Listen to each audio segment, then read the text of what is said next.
Boa noite, Joyce, boa noite, pessoal. Eu vou desligar o meu áudio aqui, então já tá gravando a aula, tá bem? Tá certo.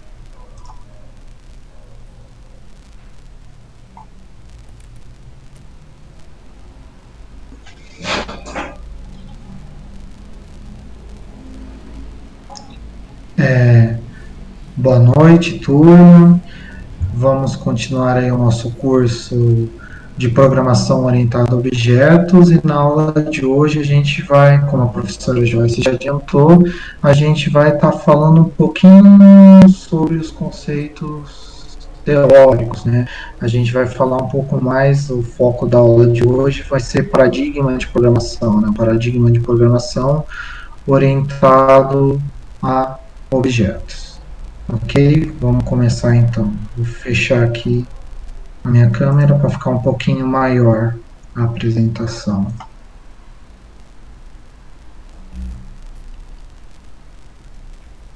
Tá certo. Então, na aula de hoje, a gente vai dar uma introdução à orientação a objetos, falar um pouco de paradigma de programação e um breve histórico aí da orientação a objetos. É, como a gente já discutiu na aula passada, né, até então o curso, o foco do curso, né, foi mais na parte técnica da programação orientada a objetos, né? Então vocês viram duas linguagens aí durante o curso até agora, né? C Sharp e Java, e essas linguagens aí permitiam vocês programar orientado a objetos, né? Mas o foco delas era a parte técnica, né? Quais são os comandos, como é que eu crio uma classe, como é que eu crio um objeto, como eles interagem, mas a parte técnica de dominar linguagens, né? O foco desse curso, né, seria agora dar uma olhada melhor para a programação orientada a objeto, o paradigma em si, né? O porquê desse paradigma, o porquê de programa orientado a objeto, quais são as vantagens, quais são a forma de pensar, qual a melhor forma de programar orientado a objeto. Então, o foco do curso vai ser esse, e hoje a gente vai dar um foco maior sobre o conceito de paradigma.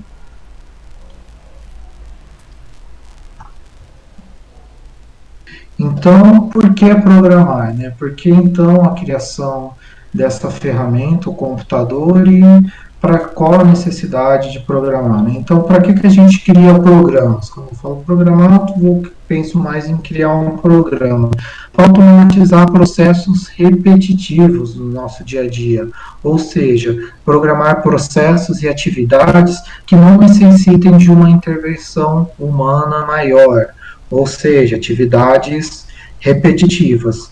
E para isso a gente utiliza uma linguagem de programação. O que é uma linguagem de programação? É um meio mais eficiente da gente passar comandos para o computador. O usuário comum, que não é programador, geralmente consegue passar comandos para o computador usando apenas teclado e mouse, né? Então ele vai clicando nos programas, ele vai interagindo com o sistema operacional e vai conseguindo passar comandos para o computador. Mas para a gente conseguir automatizar alguns processos mais complexos, a gente pode passar esses comandos aí por meio de uma linguagem de programação. Então, basicamente, a gente utiliza uma linguagem de programação para instruir o computador aí para que ele execute determinadas tarefas, ok? Então, aqui a gente tem um exemplo, por exemplo, do sistema bancário aqui no Brasil, essas fotos dos anos 70 e 80. Antes da criação do computador, já existiam bancos, já existiam mercados, já existiam vendas, as pessoas tinham que lidar com processos, por exemplo, de controle de estoque, de controle de vendas, as pessoas depositavam dinheiro no banco, as pessoas sacavam dinheiro do banco, mas como essas informações eram guardadas, né? Como esse processo era feito? Basicamente era um processo todo manual, né? Então, por exemplo, no caso do banco, você ia fazer um depósito, você tinha que conversar com o caixa, né? Você tinha que passar o dinheiro para o caixa tinha que atualizar o estado da sua conta, né? E lembrando que antes da invenção aí da criação do computador, atualizar esse estado era anotar no papel, deixar o registro aí, as alterações, tudo no papel, né? Então, tinha muito trabalho manual repetitivo.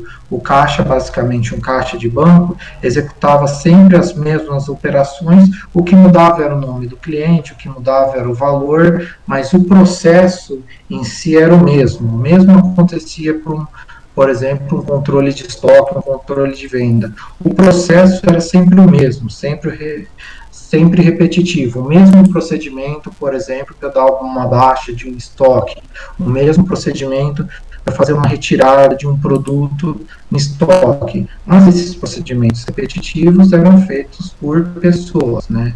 Lembrando aí que, além de esses trabalhos repetitivos não ser muito empolgantes, né, também acabam sendo mais propensos a erro. O computador, então, surgiu aí para lidar com esses processos, né, automatizar aí processos repetitivos do dia a dia das pessoas e da empresa, né. Aqui a gente tem um exemplo, por exemplo, dos caixas eletrônicos, né? Então, a operação de saque é sempre o mesmo procedimento, só muda aí os clientes, né? Então, o que acontece? Eu faço um programa de computador que automatiza essa operação. Então, para cada cliente, ele sempre vai executar os mesmos passos de uma forma muito mais rápida, muito mais eficiente que o ser humano, não se cansa também, né, como ser humano, não é propenso a erro, né, nessas tarefas repetitivas. Então, essa imagem aqui é só para reforçar aquele conceito, né? Por que programar? Para que ter programa? Para que ter os nossos computadores? Para que criar programas? Para automatizar aí essas tarefas repetitivas e deixar aí o ser humano livre para atividades que exijam mais de intervenção humanas, né? Atividades que não tem um script a ser seguido, você tem que pensar, você tem que tomar uma decisão, você tem que resolver um problema. Então, esses trabalhos aí são ideais para o ser humano, como os trabalhos repetitivos para o computador, ok? Então, com a invenção do computador, surgiram aí as primeiras linguagens de programação, né? Então, nos primeiros computadores não existiam teclado, não existiam mouse, os primeiros programadores ou cientistas, né, davam instruções para o computador utilizando uma linguagem de programação, né? No caso aí, as primeiras linguagens de programação eram linguagens em código de máquina. Vocês já devem ter visto aí durante o curso, né, várias vezes, que um computador, né, entende apenas código 0 e 1, entende apenas instruções aí 0 e 1. Então, essas seriam aí as linguagens de máquina, né, uma linguagem que o computador entende. E detalhe, essas linguagens compostas por código 0 e 1, cada computador aí contém o seu próprio conjunto de instrução. Por exemplo, se eu pensar aqui num computador ou num processador Intel, por exemplo, essa instrução aqui tem um significado, pode, se for uma instrução dele, pode ter um significado diferente aí por um processador, por exemplo, fugiu aqui agora, um processador Intel, outra linha. Joyce, se você puder dar uma ajudinha. Nossa, Fábio, aí você me pegou, viu? Tá, a gente tem a linha de processadores Intel e a linha de processadores Da AMD. AMD. Isso. Ultimamente só tem duas, Intel AMD, e me fugiu aí a AMD. Obrigado, Joyce e Felipe. Então, voltando aqui, né, por exemplo, essa instrução pode ter um significado para o processador Intel e outro significado para um processador AMD. Né? A gente hoje, o processador é o computador em si, né? Se a gente for pensar. Então, para esses primeiros computadores, né, existiam essa linguagem de máquina e esse conjunto de instrução 0 e 1 eram específicos para cada tipo de computador, para cada fabricante. Ou seja, os primeiros programadores, além de ter que programar em termos de 0 e 1, eram obrigados a aprender um conjunto de 0 e 1 diferente, um conjunto de instruções diferente, se mudasse o modelo do computador, se mudasse o fabricante de computador. Então, por isso que está anotado aqui que as instruções, né, deixa eu ver, não está anotado aqui, mas a gente vai ver mais para frente, cada computador tinha o seu próprio conjunto de instruções. Então, instruções escritas em qualquer outra linguagem, geralmente em qualquer outra linguagem, ainda hoje, tem que ser convertidas aí para essa linguagem de máquina, para que o computador, para que o processador entenda. Geralmente tem envolvido aí o compilador e o interpretador. O compilador e o interpretador é responsável por converter uma linguagem de alto nível, por exemplo, uma linguagem C, para a linguagem de máquina. Por exemplo, no começo do curso, quando vocês usavam quando vocês programavam em C, né, acho que a disciplina LP1, vocês tinham que compilar o programa geral executável dele para poder rodar, né? O que é programa? Pegar aquele código que você escreveu em linguagem C, usando comandos de alto nível, por exemplo, systemout, println, o compilador convertia esses comandos em instruções de 0 e 1, girava um executável com essas instruções que o seu computador compreende, que o seu processador compreende e consegue executar essas instruções. Então aqui a gente vai falar um pouco da evolução das linguagens de programação. Então, qual o objetivo de uma linguagem de programação? Representar aspectos do mundo. O que seriam esses aspectos do mundo? Algum problema que eu quero resolver, um controle de estoque, um controle de venda, um cálculo científico, um projeto de pesquisa, então representar esses problemas no mundo dentro do computador. Então, a gente utiliza a linguagem de programação para isso. Então, as primeiras linguagens de programação, como eu mostrei no slide anterior, eram linguagem de máquina, ou seja, linguagem que o próprio computador entendia, uma sequência de bits 0 e 1, e os comandos e dados eram representados por essa sequência, ok? Então, essa sequência de bit podia ser um comando, essa outra sequência de bit um dado. Então, essas linguagens são próximas ao hardware, né? São linguagens que o computador, que o processador entende, mas são difíceis aí para o ser humano.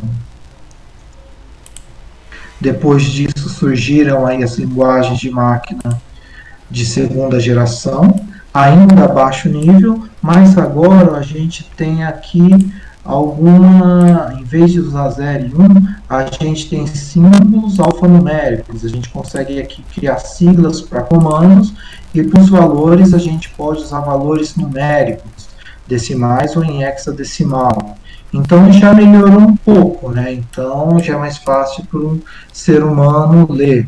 Aqui, por exemplo, poderia ser, vamos lá, copiar o valor, não sei, copiar o valor, copiar alguma coisa guardada aqui em valor, na posição 10, mover o conteúdo guardado na posição de memória 10 para o registrador, incrementar o registrador e mover o conteúdo do registrador aí, foi incrementado para essa posição de memória 10. Aqui no caso, eu acho que ele está criando aqui uma variável, né? Esse valor aqui vai ser o que eu vou usar, não está criando uma variável, estou jogando algum valor aqui nessa posição de memória 10.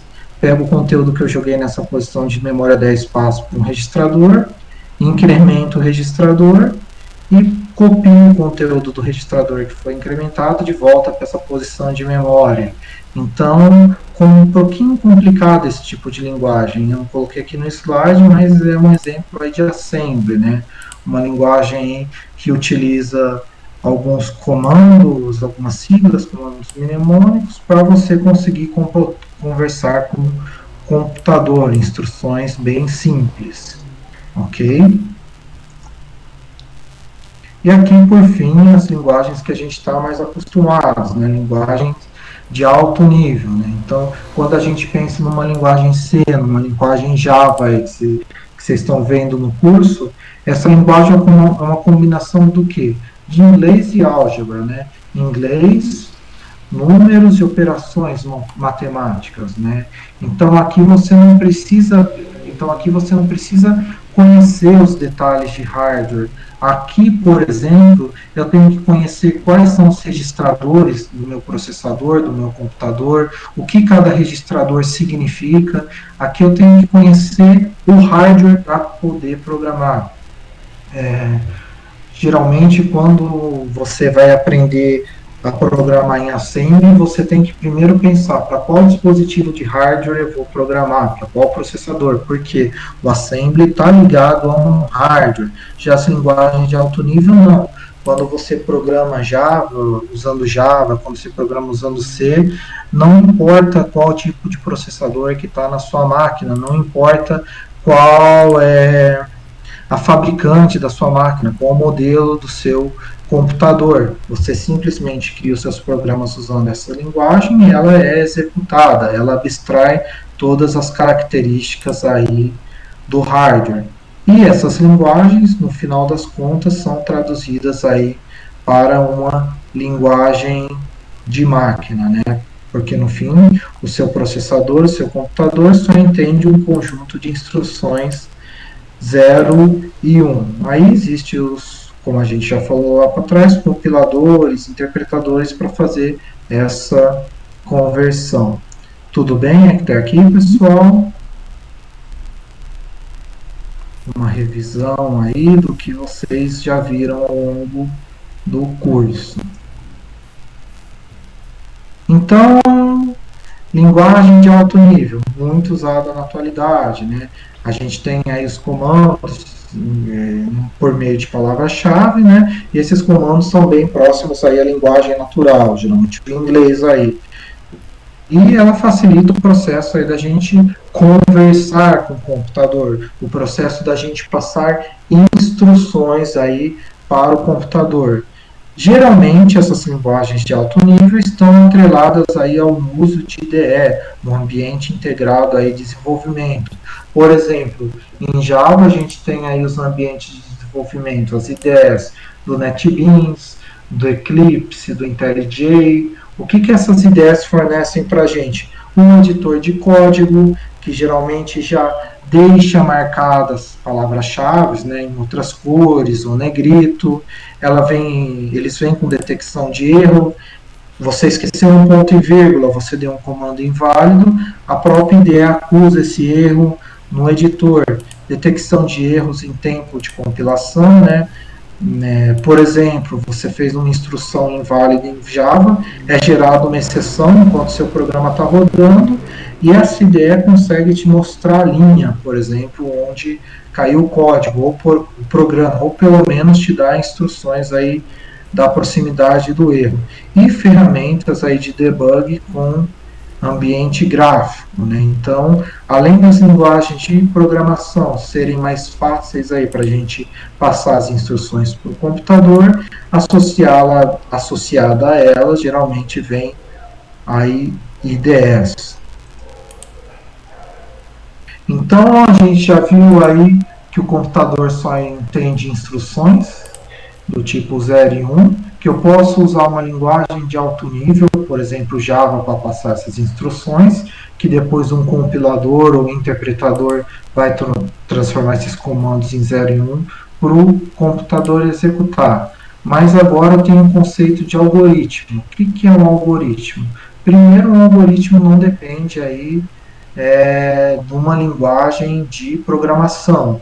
Basicamente, um algoritmo é o conjunto de passos que você tem que executar para resolver um problema. É a lógica aí das instruções que você tem que executar para você conseguir automatizar um processo, para você conseguir aí criar um programa. Então, essa lógica de comandos, de instruções que eu tenho que passar para o meu computador, por exemplo, sequencialmente, em uma determinada ordem, a gente chama aí de algoritmo. Então, o algoritmo é a forma que você vai pensar para passar as instruções para o computador para resolver um problema. Então, o algoritmo aí é a base da programação.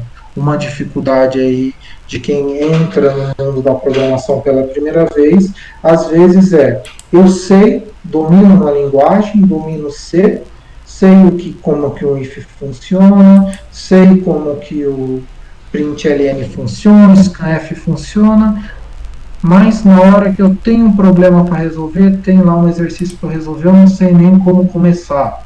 Por que geralmente eu tenho esse problema? Porque eu ainda não estou aí muito familiarizado com o algoritmo, eu ainda não sei a forma de pensar para resolver esse problema usando essas instruções que eu conheço para passar para o computador. Então, o algoritmo tem a ver aí com a forma de pensar o conjunto de passos que eu tenho que executar para resolver um problema. Então, já falei lá, só reforçando, ele é genérico. Pode ser implementado em qualquer linguagem de programação. Então, no primeiro semestre aí, se eu não me engano, vocês tinham uma disciplina que vocês eram mais focada em algoritmos e outra em C, né? Uma que vocês estudavam mais fluxogramas, né? Como tem no exemplo aqui, né? A lógica de como programar, e outra disciplina mais voltada aí para a parte técnica, né? De como usar a linguagem C. Então, o algoritmo é isso, é uma forma de pensar. E a gente vai ver que o algoritmo é dependente de um paradigma também mais para frente. Mas vamos seguir aqui. Então, o algoritmo é uma forma de pensar, pode ser implementado em qualquer linguagem de programação, a forma como eu penso em resolver o meu problema, e a linguagem de programação já contém os códigos e sintaxes específicas para eu representar esses algoritmos. Por exemplo, um algoritmo é muito alto nível, né? Sei lá, no algoritmo eu coloco que eu tenho que criar uma variável A para guardar o valor 10 e depois eu tenho que exibir esse valor na tela. Na linguagem de programação, já tem a sintaxe específica de como eu crio uma variável e de como eu passo, por exemplo, exibo um conteúdo de uma variável na tela. Então, aqui ele não se preocupa em como vai ser executado, ele se preocupa em o que tem que ser feito. Aqui embaixo, além do que, o que tem que ser feito, aqui como vai ser feito. Então, seria essa aí uma diferença entre algoritmo e linguagem. Aqui não tem preocupação em como deve ser feito, é só o que deve ser feito. Ok? E agora falar um pouco de paradigma, né? Paradigma aí também tem a ver com a dificuldade dos alunos quando eles têm o primeiro contato com uma linguagem de programação. Por que é tão difícil aí aprender a programar quando eu nunca tive contato, né? Então, um paradigma de programação é uma forma de pensar. Quando você vai aprender a programar, quem nunca programou na vida, tem que pensar de acordo com o paradigma da linguagem usada. Tipo, você, no mundo real, né, no mundo em que a gente vive, você tem os seus métodos, você tem a forma como você lida com o mundo e você tem a forma em como você resolve os seus problemas. Quando a gente entra no mundo da programação, a gente tem que adequar a nossa forma de pensar ao paradigma usado pela linguagem. Então, basicamente, quando a gente aprende a programar uma linguagem, tem a ver um pouco com a gente mudar a nossa forma de pensar em termos de resolução de problema. Então, o que um paradigma diz? O que ele propõe? Ele propõe um modo de pensar, né, como você passa as instruções para o computador, como um programa deve se comportar. Então, um paradigma aí são resultados das ideias que as pessoas têm, como os programas devem ser construídos. Por exemplo, vocês já viram aqui no curso dois paradigmas aí de programação. O estruturado modular, que está ligado aí à linguagem C, e a gente já viu um pouco do paradigma de programação orientada a objeto. Então, vocês já devem ter percebido que o mesmo problema é resolvido de forma diferente dependendo da linguagem que se utiliza. Então, para linguagem C, eu resolvo meus problemas em termos do quê? If, else, estrutura de seleção, de repetição e funções. No paradigma de programação orientada a objetos, eu resolvo meus problemas em termos de quê? Classes, objetos, herança. Então, o paradigma, como está falando aqui, ó, são resultado de ideias das pessoas de como o programa deve ser construído. Então, reforça aqui a questão que o paradigma, ele diz aí o modo de pensar, ele rege o modo como o programador expressa os passos do algoritmo, do processo aí que ele deseja automatizar. Então, um paradigma é uma forma de pensar em como fazer os meus programas, qual a melhor forma aí de eu criar um programa, que nada mais é aí do que passar instruções para o computador.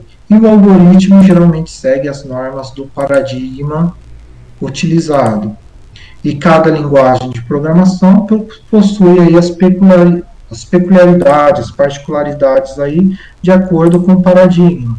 Por exemplo, a linguagem C não tem nenhuma instrução aí para eu criar classes ou criar objetos, porque esse conceito de classe e objeto não faz parte do paradigma da linguagem C. Da linguagem C fazem parte do paradigma delas variáveis e funções, né? Então, as linguagens aí têm que criar comandos, né? Elas têm que agir de acordo com o paradigma que elas seguem. Então, aqui, só reforçando o que eu falei, ele determina a forma que o programador vai estruturar e executar o programa. Ele define os conceitos e abstrações usados para representar os elementos dos programas. Por exemplo, qualquer programação aí que implemente o paradigma orientado a objeto tem que fornecer alguma forma de você conseguir representar classes e objetos nessa linguagem. Então, o paradigma diz o que a linguagem tem que ter e como ela tem que agir, como ela tem que ser estruturada para seguir ela, e também como o programador tem que pensar, né? Então, o paradigma é a forma como a computação é realizada, a forma como a informação é realizada. E o principal aqui, ó, a forma que o programador deve raciocinar, utilizar os recursos da linguagem e analisar os dados. Então, como eu falei lá para trás, um pouquinho aí para trás, um paradigma diz a forma como você tem que pensar. Por isso que é muito difícil a gente aprender uma linguagem de programação quando muda o paradigma. Imagina aí que vocês tiveram um semestre de C, quando entrou em C Sharp, mudou o paradigma, deve ter dado aí uma dificuldade, né, de pular de uma linguagem para outra. Por quê? Mudou o paradigma, muda a forma de pensar, muda a forma de raciocinar sobre o programa. Tudo bem, pessoal? Alguma pergunta? Vocês podem me interromper, tá certo? Durante a apresentação. Então, alguns exemplos de paradigma. A gente tem o paradigma imperativo. O imperativo, como é que ele funciona? Você vai dando instruções para o computador vai seguindo as suas instruções sequencialmente. Então, tem um imperativo estruturado, procedural e orientado a objeto. A gente também tem o paradigma declarativo, dentro dele tem o declarativo funcional e o lógico. Vou explicar esses paradigmas aqui nos próximos slides. Por exemplo, o paradigma imperativo. O fluxo de controle dele é explícito. Então, em cada linha aqui, ó, eu passo o comando e esses comandos vão ser executados sequencialmente nessa ordem aqui que eu passei. Então, aqui o foco do imperativo é a ordem mesmo. Você vai falando para o computador, faz isso, faz aquilo outro, e ele vai executando essas suas ordens sequencialmente. Então, quando você vai programar usando esse imperativo, esse paradigma de programação imperativo, você tem que pensar nos comandos e na ordem que esses comandos vão ser executados. Então, se foca aí em como o programa vai ser executado. Então, a gente se concentra aí na descrição de como o programa opera. Aqui nesse paradigma não tem o conceito de escopo. O que seria o escopo, por exemplo? Pensa numa função. Uma função em C define o escopo aí de uma execução. Aqui no imperativo você nem tem esse conceito de função. O seu programa, por exemplo, é um bloco de texto que as suas instruções são executadas aqui do começo ao fim, ok? Aqui, para variar, um exemplo de programa assembly que imprime Hello World aí no monitor. Então, aqui embaixo eu tenho a minha seção de dados, que basicamente aqui seria o exemplo de criar uma variável contendo a string Hello World. Quando eu falo variável aqui, ainda não tem esse conceito de variável, que é uma posição de memória, onde vai ter esse texto Hello World, e aqui uma outra posição de memória aqui, né, onde vai estar o tamanho da minha string. Então, aqui o meu programa começa no start, o que eu começo fazendo? Movo o tamanho da string do meu texto Hello World para esse processador, para esse registrador, o registrador EDX. Nota que eu tenho que conhecer quais são os registradores do meu equipamento, do meu processador e o que eles significam.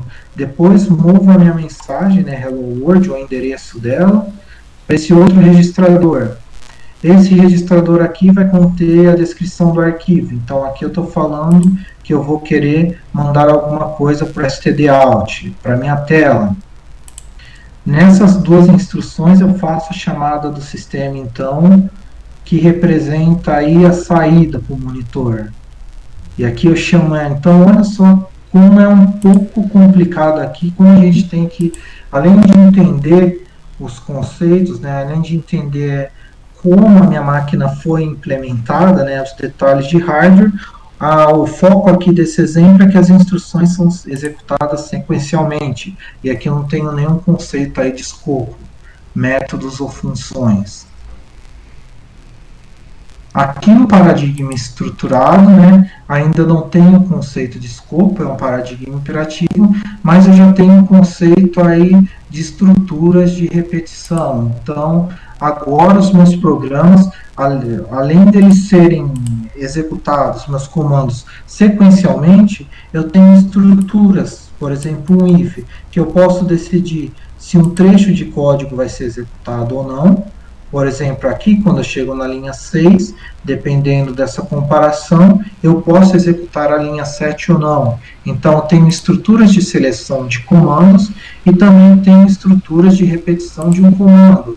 Então, tudo continua ainda sendo sequencial, mas eu já tenho uma estrutura de repetição que eu posso repetir a execução sequencial aqui de um determinado bloco. Então, o paradigma... deixa eu voltar aqui. No paradigma simplesmente imperativo, os meus programas são conjuntos de instruções executadas sequencialmente. No imperativo estruturado, eu já tenho estruturas de seleção ou repetição. Então, já melhorou um pouco a forma como eu penso os meus programas. Agora, eu tenho a ferramenta de estrutura de seleção e repetição para pensar no meu programa. No paradigma procedural, que é derivado do estruturado, tem tudo que o estruturado tem, e ainda coloca aqui o conceito de escopo, o conceito de funções e subrotinas. Então, aqui, ó, continuo tendo o meu for, continuo tendo aqui o meu if, não tem aqui, mas eu posso usar ele, mas eu posso agora criar blocos de instruções que são chamadas, que podem ser chamadas, que podem ser reaproveitadas. Então, aqui, Por exemplo, ó, na linha 3, eu chamo a minha função find largest, que é essa daqui, e a execução do programa pula da linha 3 aqui para a linha 15, 16, 17, então já tem um conceito de escopo. Então, dependendo do paradigma utilizado, você muda a sua forma de pensar. Aqui eu não tinha um conceito de função, aqui eu não tinha um conceito de função, vamos ver, de subrotina. Então eu tinha que me virar aqui num único bloco de código. Aqui eu já passo a ter o conceito de função e subrotina. Então já muda a forma como eu penso nos meus programas. Então, só para reforçar, um paradigma dita influi diretamente a forma como você pensa o seu programa. Aqui um salto do paradigma imperativo para o paradigma declarativo. Então, no declarativo, já não tem o fluxo de controle sequencial. O fluxo de controle aqui é implícito. Você não pensa o seu programa em termos de instruções que devem ser executadas sequencialmente em uma determinada ordem, em um determinado momento. Aqui, você pensa o seu programa em termos de declarações. Ó. Eu não sei se no segundo semestre, quando vocês entraram na disciplina de banco de dados, se vocês tiveram uma dificuldade com SQL. Eu lembro que quando eu era aluno, basicamente a minha formação, o início dela foi parecida com a de vocês. Primeiro eu vi linguagem C, para depois ver banco, né? Não fazia sentido para mim onde eu crio as minhas variáveis, em que ordem isso daqui vai ser executado, né? Então aqui tem uma quebra, tem uma mudança de paradigma. Você não pensa mais o seu programa em termos de instruções e ordem de execução. Você pensa o seu programa em termos de declarações. Então aqui, ó, você deve declarar apenas o que você quer, o resultado que você quer, não como obtê-los. Não tem loop, não tem atribuição, não tem estrutura de seleção, se eu pensar aqui no paradigma puro, tá? E geralmente existe um mecanismo de software, ou seja, um programa rodando por trás que executa aí os seus comandos. Por exemplo, para executar uma instrução aí, um comando SQL, geralmente você tem um sistema gerenciador de banco de dados, você abre um programa de administração de banco de dados, onde você vai passando seus comandos. Então, voltando, na linguagem C, você sabia que seu programa começava na primeira linha da main e terminava na última linha da main. No paradigma declarativo, você nem tem esse conceito de onde começa, onde termina o seu programa. Simplesmente você vai fazendo declarações. Aqui tem um exemplo. Ó. Aqui eu declaro que eu quero uma tabela nesse formato. Uma tabela para guardar um valor de RA, esse valor é um valor texto, um RG que é um texto, um nome que é um texto. Então, como essa tabela vai se relacionar com outras tabelas. Então, aqui, ó, eu tô declarando como que eu quero que seja gerada essa tabela. E aqui na linha 11, eu tenho uma declaração de como eu recupero os dados, como eu insiro dados nessa tabela. Então, aqui não tem onde essa tabela foi criada, cadê o comando aqui, onde ela está, não tem nada disso, eu só simplesmente vou declarando o que eu quero fazer. Aqui na linha 18, eu faço a seleção de dados em uma dada tabela. Nessa seleção, provavelmente, os dados da tabela vão ser percorridos, os dados da tabela vão ser selecionados, mas eu não preciso me preocupar com esse loop de percorrer os valores, eu não preciso me preocupar aí de como vai ser o comando if de seleção desses dados. Eu simplesmente declaro o que eu quero pegar dessa tabela e como eu quero fazer aqui, no caso, a seleção ou a filtragem dos dados. E um programa de software por trás disso, o sistema de gerenciador de dados, que vai se virar aí por percorrer esses registros, por executar os comandos if, de seleção necessários. Tudo bem, pessoal? Então, aqui eu tenho um quebra já de paradigma em relação ao, ao imperativo. Aqui eu só declaro como as coisas devem ser feitas. Tem também o paradigma declarativo funcional. Aqui também eu faço declarações, mas o foco aqui são as funções, né? Então, no paradigma funcional, você pode usar uma função como argumentos de outras funções. As funções podem ser passadas como valores para as outras funções. Funções podem, além de ser passadas como valores, podem ser retornadas aí por outras funções. Então, aqui no paradigma funcional, o foco é maior nas funções. Geralmente, no imperativo, o foco maior é nas minhas variáveis e na manipulação dos valores dessas variáveis. No funcional, eu penso no meu programa em termos de função. Então, aqui eu tenho um exemplo de um programa onde eu crio uma lista de números e eu quero saber qual que é o maior número. Como é que eu faço? Notem aqui que que para eu percorrer essa lista aqui de números e selecionar o maior, ó, eu não precisei me preocupar em termos de if, não precisei me preocupar em termos de else, de for, nada disso. Eu só lidei aqui com funções. Então aqui eu pego esse meu números,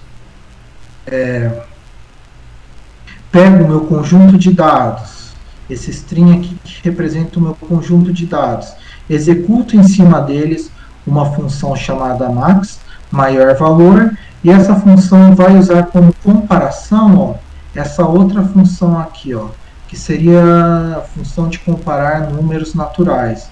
E isso tudo me retorna aqui o maior valor. Então, notem aqui que no paradigma funcional, de novo, o meu programa eu não penso em termos de if, else, for, nada disso. O meu programa pensa em termos de funções e toda a lógica, toda a execução e todo o processamento vai ser feito em termos dela. Não sei se vocês acham isso daqui estranho, mas para quem nunca viu paradigma funcional, me parece bastante estranho, né? Então, de novo, por que foram dados todos esses exemplos?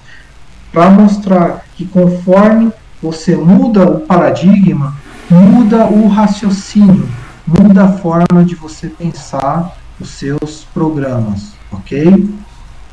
Aqui então, por exemplo, ó, no paradigma aqui imperativo, eu penso no meu programa em termos, para eu encontrar o maior valor, ó, eu penso em termos de for e em termos também aqui, ó, de comparação. E aqui seria estar embutido aqui um if, né? Então, ó, no imperativo, eu penso em termos de if, for, else. Para resolver o mesmo problema no paradigma funcional, eu penso em termos de funções. Então, o paradigma aí dita a forma como você pensa o seu programa, a forma como você resolve o seu problema usando uma linguagem. Ok, pessoal? Nenhuma pergunta até aqui? Vamos lá, então.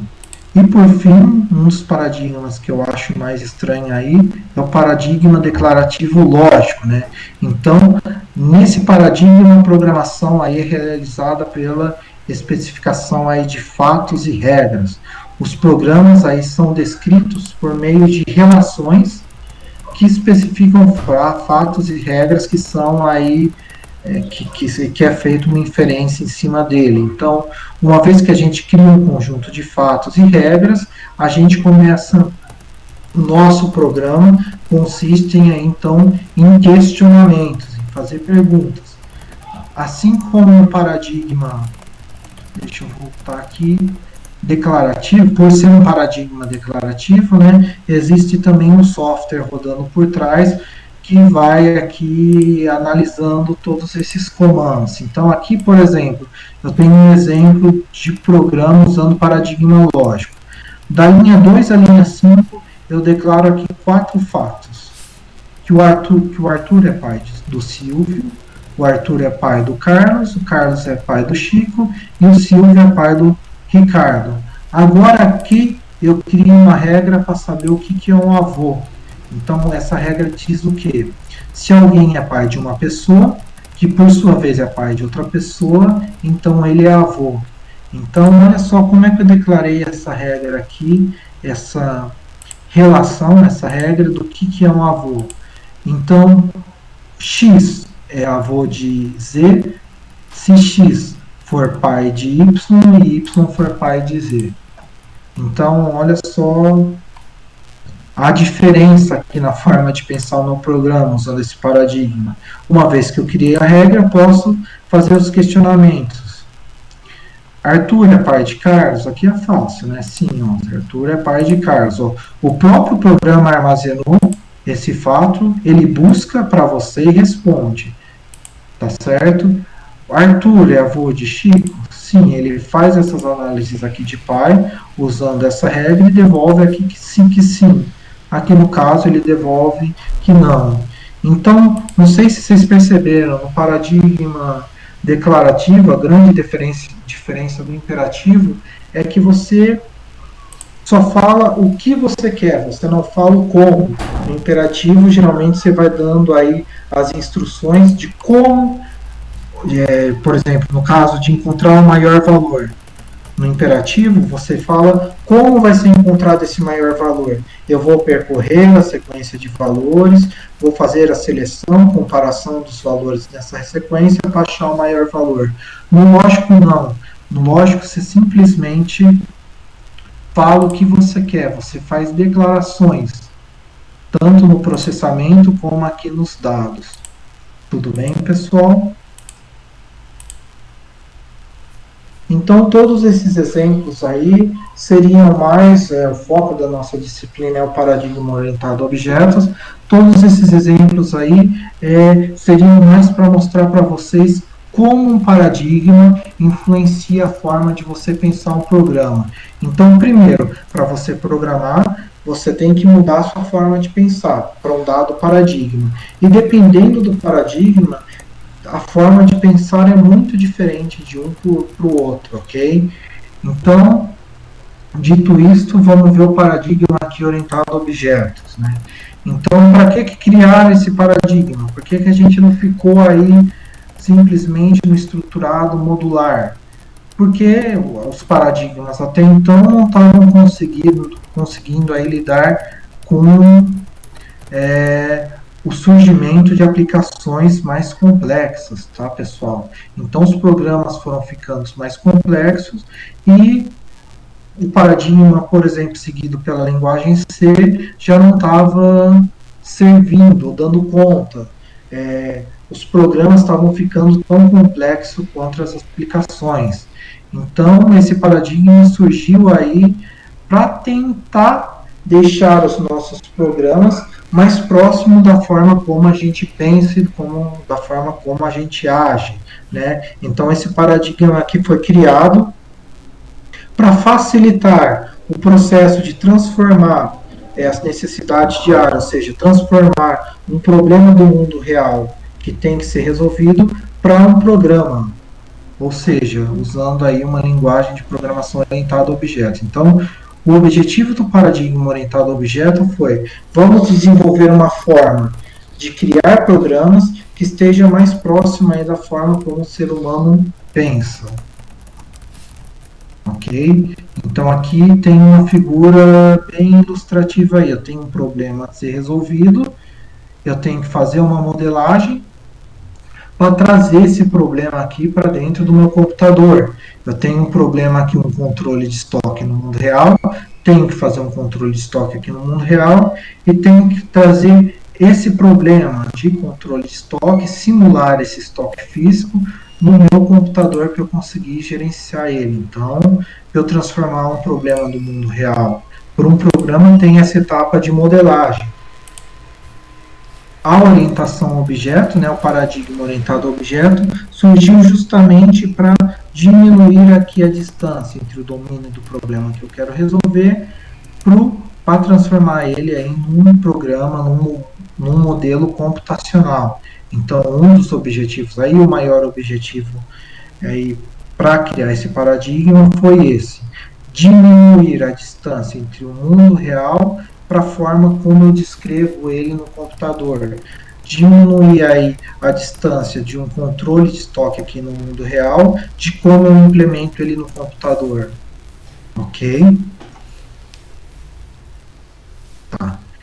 E o que seria a programação orientada a objetos? Seria o processo, então, de usar aí uma linguagem orientada a objeto para criar o nosso programa. Então, PO é a fusão entre o paradigma de programação orientada a objeto e a programação. Então, PO, programação orientada a objeto.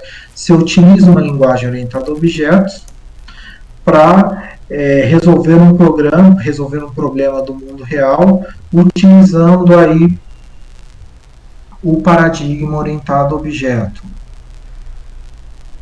E lembrando, pessoal, né, que esse é um foco, essa frase aqui resume, né, um dos motivos da criação dessa disciplina, né. Você saber utilizar uma linguagem orientada a objetos, você saber aí todos os comandos Java, todos os comandos C++, que é outra linguagem orientada a objeto, todos os comandos Python, que é outra linguagem orientada a objeto, não garante que você esteja programando orientado a objetos de fato. É um erro muito comum aí a gente programar. Aqui, não sei se está com um probleminha aí para vocês, não está aparecendo para mim, mas é um erro muito comum a gente programar estruturado utilizando aí uma linguagem orientada a objetos, tá? Então, o que eu estou falando aqui? Que o fato de você saber programar em Java não quer dizer que você esteja usando a linguagem Java para programar aí de fato orientado a objetos, seguindo os paradigmas, seguindo as regras, seguindo a forma de pensar orientada a objetos. Então, por exemplo, aqui eu tenho, se eu não me engano, aqui um exemplo de C Sharp. Vocês já viram aí C Sharp no segundo semestre, todo mundo sabe aí que C Sharp é uma linguagem aí da Microsoft orientada a objeto.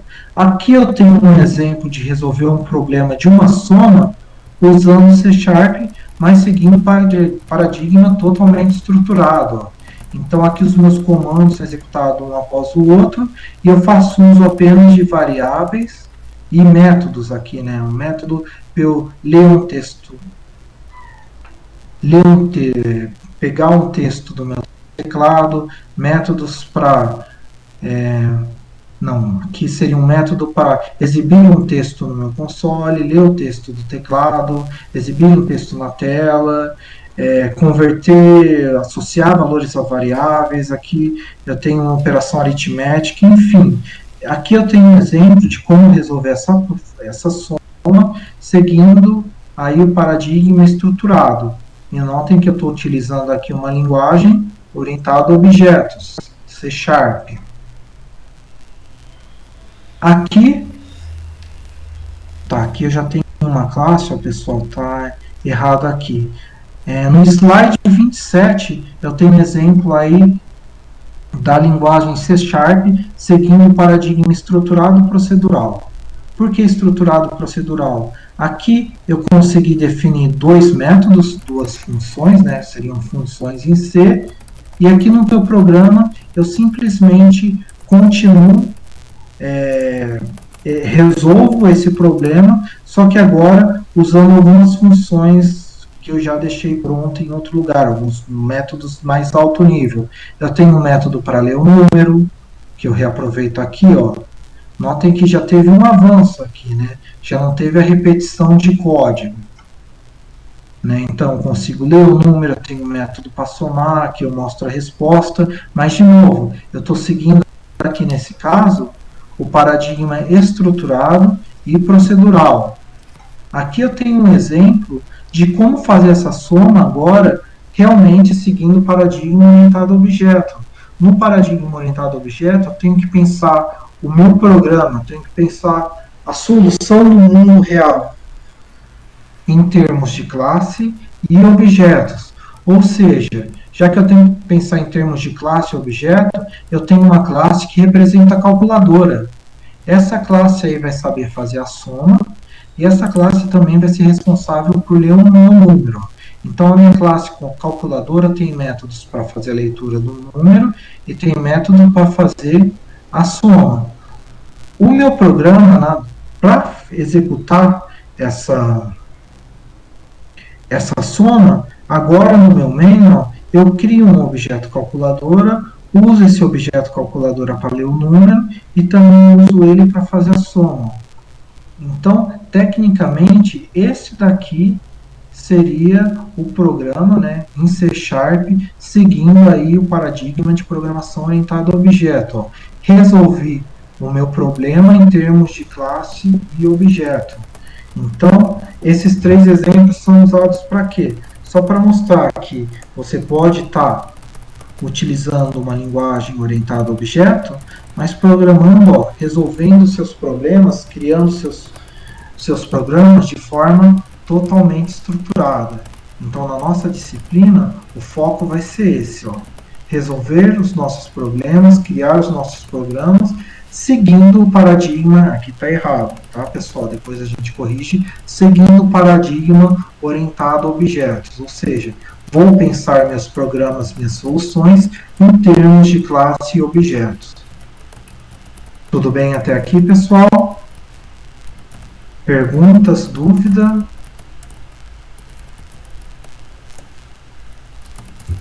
Vou seguindo, então. Então, na programação orientada a objetos,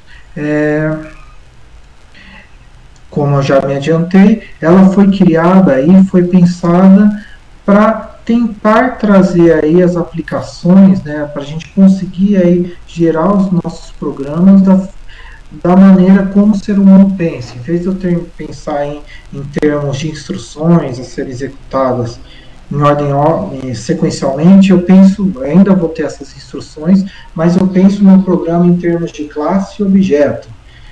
Já me adiantando aí, nas próximas aulas, vocês vão ver que o conceito de classe foi criado aí para representar as abstrações do mundo real, enquanto o conceito de objeto para representar os objetos físicos mesmo, né?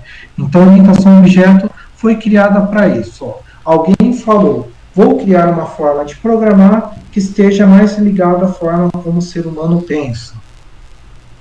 Nesse paradigma, né, além dele dizer, né, como os nossos programas devem ser pensados e idealizados, ele também fala aí, diz algumas boas práticas para a gente conseguir aí programar orientado a objetos de forma eficiente. Então, para programar orientado a objeto, a gente vai mostrar, inclusive no curso, algumas práticas de programação e alguns padrões também de projetos que podem ser utilizados aí para a gente resolver o nosso problema. Só um detalhe, pessoal, o fato da programação objeto ser uma linguagem, uma forma de pensar mais próxima do ser humano, não quer dizer que ela é intuitiva, tá? Então, no curso inteiro aqui a gente vai ver como a gente consegue passar disso. Isso daqui no começo parece mais intuitivo, né? Para isso aqui, ok? Então, um dos focos do curso é esse. Aqui alguns detalhes, tá, das linguagens de programação em paradigma. Uma linguagem de programação geralmente não implementa 100% de um paradigma, tá? A linguagem Java, por exemplo, não implementa o paradigma orientado a objeto 100%, né? Quando uma linguagem implementa o uso do paradigma de 100%, ela dita que é uma linguagem pura, né? Então, um exemplo aqui de linguagem que implementa o paradigma de programação orientada a objetos seria o Smalltalk, né? E para facilitar a programação, né, as linguagens implementam geralmente mais de um paradigma. Por exemplo, em Java, você consegue fazer um programa pensando de forma totalmente imperativa estruturada, orientado a objetos, e o Java também, a partir da versão 8, te permite aí descrever seus programas aí de uma forma mais funcional. Então aqui, por exemplo, no Java, você consegue fazer o mesmo programa seguindo esses diferentes paradigmas. Então, voltado aí no que foi dito nos slides anteriores, o fato de você conhecer uma linguagem não quer dizer que você vai conhecer uma linguagem orientada a objetos, não vai querer dizer que você está programando orientado a objetos, necessariamente. Você pode, por exemplo, no Java, criar um programa totalmente imperativo. Tudo bem? Já estamos chegando aí no final da aula, tá, pessoal? Então, aqui um breve histórico, né, da orientação a objetos, né? Então, nos anos 50 e 60, os computadores, né, eram máquinas gigantescas, né, e com pouca capacidade aí de processamento e de armazenamento.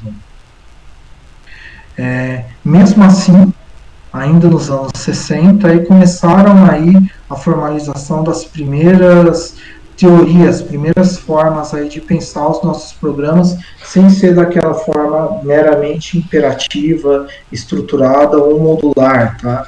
Começaram a pensar em formas de programar mais voltada aí para como o ser humano pensa. Só se adiantando aí o que a gente vai ver nas próximas aulas, basicamente, nós, seres humanos, entendemos o mundo em termos de abstrações e objetos.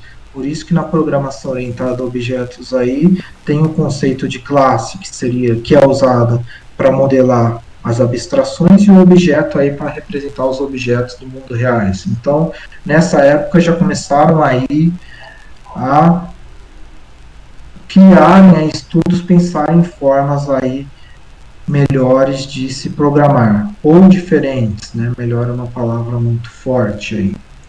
Então, o OO, né, a orientação a objeto, derivou aí da simulação de eventos e que se preocupava com a mudança de estado, ou seja, relacionamento e alterações da informação no decorrer do processamento, ou seja, trocas de informação para gerar novas informações. Como vocês já fizeram aí a disciplina de LP3, o que ele está falando aí basicamente seria, vocês já programaram Java, né? Mudança de estado seria o que? Você tem um objeto, esse objeto tem atributos, e os atributos, os valores dos atributos desse objeto vão se mudando conforme aí o programa vai ser executado. Um objeto também pode conversar com o outro, trocar informação, né? Então, basicamente, né, essa simulação aí de eventos, de mudança de estado, mudança de valores e troca de informação, que começou a originar esse paradigma. O Simula 67, isso daqui é uma linguagem, tá? Nos anos 60 ainda, tá? Esse é o ano que ela foi criada. É considerada aí a linguagem que originou a orientação a objeto. Ela já tinha o conceito de classes e subclasses. Essa linguagem, se eu não me engano, ela estava atrelada a um fabricante de computador, então ainda tinha o problema aí da portabilidade. Fazendo aí uma ligação com os dias atuais, é como se essa linguagem só funcionasse em processadores Intel, não funcionasse em processadores AMD. Então, na época ainda não tinha esse conceito aí de linguagens independentes, ou conceito também de sistemas operacionais para abstrair essas diferenças. Então, as linguagens dessa época eram específicas aí para os computadores. Então, já nos anos 60, já tinha uma linguagem aí pensando no paradigma, executando, implementando algumas partes do paradigma aí de orientado a objetos.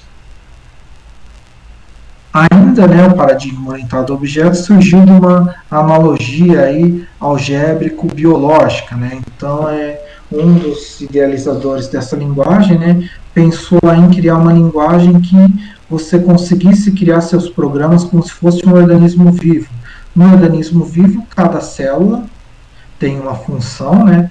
E ela se relaciona com outras células para alcançar um objetivo, formar um tecido, um sistema. Entretanto, cada célula funciona de forma autônoma, ou seja, cada célula tem uma função específica, consegue aí processar elementos específicos, né, consegue aí fazer coisas específicas da sua área, uma célula muscular, uma célula nervosa, são células aí específicas, mas essas células se unem com outras células aí para criar tecidos, para criar sistema, para criar algo maior. Então, pensou-se em criar uma linguagem que você conseguisse embutir esses conceitos, fazendo uma analogia aí, seria um programa orientado a objeto, você cria objetos específicos para executar tarefas específicas, mas esses objetos conseguem aí se relacionar entre si para executar tarefas mais complexas, tá? Então essa seria a ideia aí. Tudo isso está ligado aí com o paradigma, né? Aqui a gente tem um exemplo da linguagem Smalltalk 80. Essa linguagem já possuía alguns conceitos a mais, como classe, objetos, atributos e métodos, e o diferencial dessa linguagem é que tudo que ela manipulava era objetos. Vocês já devem ter percebido em Java, por exemplo, né, como eu mostrei no slide anterior, nem tudo é objeto, você consegue criar uma variável inteira solta, né? Então, é mais uma forma de pensar que uma linguagem dificilmente ela implementa um paradigma de forma pura.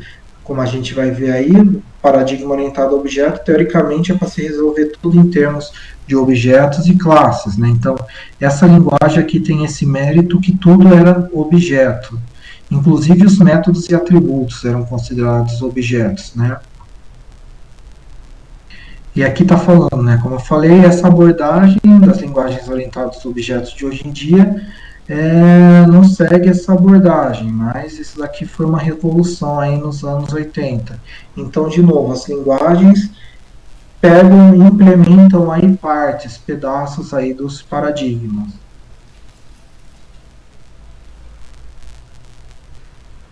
Bem, esse é o último slide. Então é isso, pessoal. Na aula de hoje, o foco maior aí seria falar um pouco, né, de orientação a objeto, mas o foco maior que vocês têm que extrair dessa aula seria o conceito de paradigma. Um paradigma aí é uma forma de pensar, um paradigma de programação, vamos ser mais específicos, então, um paradigma de programação é uma forma como você pensa os seus programas. Como vocês aprenderam linguagem C, vocês construíam seus programas pensando no paradigma aí, imperativo, estruturado e modular. Ou seja, as instruções executadas sequencialmente, uma após a outra. Você poderia fazer uso de estruturas de controle e de funções, né? Então, você pensava o seu programa nesses termos. Agora, no paradigma orientado a objeto, a gente vai mostrar mais a forma de pensar do paradigma. Como eu penso meu programa em termos de classes e objetos, tá certo? Então, um paradigma é uma forma de pensar e dependendo aí da linguagem que você utiliza, tem mudança de paradigma. Acho que quando eu comecei a estudar aí, você sabe, um bom programador, né, dizia-se, né, senso comum, um bom programador, né, quanto mais linguagens você conseguia, quanto mais linguagens você conhecia, né, melhor programador você era. Hoje em dia, né, o foco não está muito na linguagem, o foco é quanto mais paradigmas de programação eu conheço, melhor eu consigo aí desenvolver os meus programas, ok? Então, quando você aprende um paradigma, programação orientada a objetos, geralmente fica mais fácil aprender linguagens novas que seguem esse paradigma, porque o paradigma é uma forma de pensar que as linguagens que o implementam vão seguir. Tá certo, pessoal? Para a aula de hoje é isso. Alguém tem alguma dúvida? Algum comentário? Tá todo mundo quietinho hoje, Fábio. Não? Eu vou finalizar a nossa gravação, tá bem? Agora, caso vocês tenham alguma dúvida também, fiquem à vontade para colocar. Deixa eu só parar.